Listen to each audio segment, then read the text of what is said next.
insonlar orasida Allohning ahli bor. Man hum ya Rasululloh qila yoki va qalu man hum ya Rasululloh.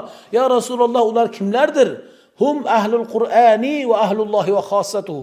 Ular Qur'on ahlidirlar va Allohning xos bandalaridirlar deya Rasululloh aynan sizga bu bashoratni berdi.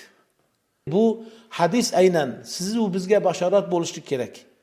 Biringiz ya uning uchun yoshligimda qori bo'lishim kerak edi demang. Sizga imkon berilgan, bugun qori bo'la olasiz inshaalloh. Bugun qori bo'la olasiz. Mana shu andijonlik ustozlarimiz o'tiribdilar. Ukamiz, meni ukam aynan Abdulloh Qoraka sizda 15 kun bo'ldi. Andijon viloyatimizda. Kecha imom xatiblarga o'sha tajvidlarni sayqallashlik, yana mahoratlarini oshirishlik yo'llarida Hazratimiz Sheyx Nuriddin janoblarini o'zlarining topshiriqlari bilan borib, qolgan viloyatlarga borganlari kabi Andijonga bordi. Bilasizmi, shu joyda men haqiqatda Andijon endi mashaalloh vodiy qurrolar yurtida deb yana bir taajjubda qoldimki, Abdulloh qorim o'zi xabar berdi.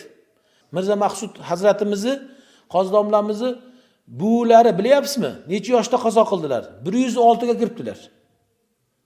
Lekin qarang, o'sha Qur'on muhitida 60 yoshga kirgandan keyin bizda keksa bo'ladi, keksa buvi bo'ladi. 60 yoshga kirgan buvi deymiz yoki doda deymiz, bobo deymiz, opoda deymiz, katta ota deymiz. Biz Jizzaxlarda katta ota deyiladi.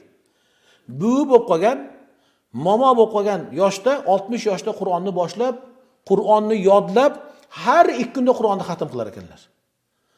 Qur'onlarini tahajjudda xatm qilib, har tahajjudda lekin o'zlarining vitlari namozlariga zam sura qilib Yosunu Taborakni o'qirganlar namozlarida.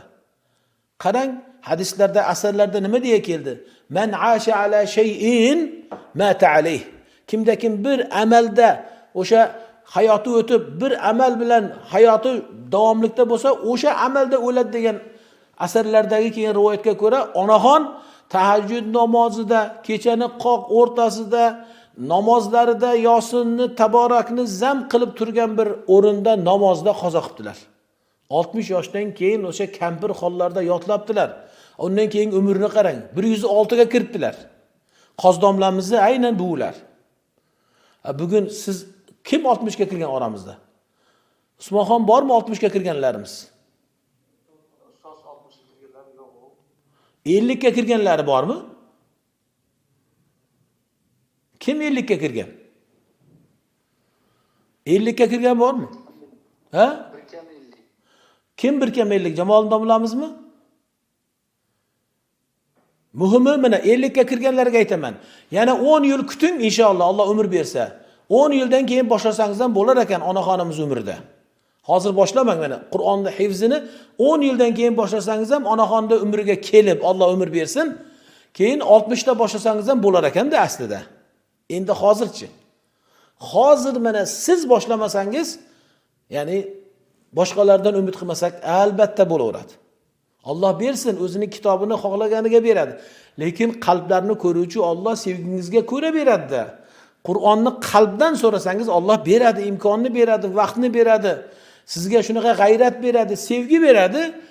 Ko'rasiz, vaqtingizdagi barakotlik shunday bir hollarda bo'lasizki, faqat Qur'onni ustida, Qur'on bilan yashaydigan bir hollarda bo'lib qolasiz.